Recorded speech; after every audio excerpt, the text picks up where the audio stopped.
नाही काही वेळेस अडचणी नाही पास होतो स्टेन. अशा वेळेस तुमच्याकडे बॅकअप पाहिजे बायपासचा. कार्डिओलॉजिस्टचं काम काय? डॉक्टर अल्विन सर जे आहे त्यांचं काम काय आहे? स्टेन टाकणे.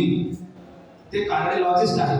पण जर स्टेन पास होत नसेल तर तिथं आपल्याला कोण हवं असतं? कार्डिओथोरॅसिक सर्जन. अल्विन सर दरवाजा खोलो, बाजू में ले लो, जिधर बायपास करेंगे. सो आपण एकटेच असे आहोत की तिथं बायपास बॅकअप आहे. नाही तर मग बऱ्याच वेळा असं होतं की नाही अटॅकच बेकार होता. प्लास्टिक करताना अरे आपण कशावर आहोत आता? अँड्रॉइड. तो ड्रीम आहे का कोणाकडे? घोड्यावर कोणी पत्रिका द्यायला जातं का? लाज वाटली पाहिजे म्हणायला काय अटॅक आला गेलं. हॉस्पिटलमध्ये जेव्हा रुग्ण ऍडमिट होतो, हॉस्पिटलमध्ये जेव्हा रुग्ण येतो, त्या हॉस्पिटलवाल्याला लाज वाटली पाहिजे आमच्याकडे अटॅकचा पेशंट आला आणि गेला. का ती सुविधा नाही ना.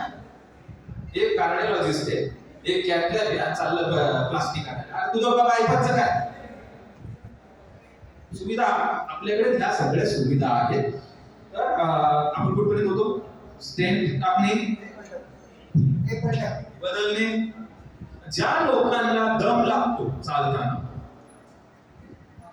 धडधड होती, ज्यांचे 40च्या पुढे वय आहे, ज्यांना भीती आहे, ज्यांना साखरेचा त्रास आहे, ज्यांना कोणीतरी सांगते अरे जरा वाढले बरं का, जर जास्तच दिसायला लागले, या अशा लोकांनी किंवा ज्यांना घरात हिस्ट्री आहे, बीपीची हिस्ट्री आहे, शुगरची हिस्ट्री आहे, किंवा आई वडील पूर्वी कोणीतरी अटॅकनी काहीतरी अडचणी आणल्या ज्यांच्या अटॅकची हिस्ट्री, या लोकांनी 40च्या नंतर स्वतःची अँजिओग्राफी करून घेतली पाहिजे.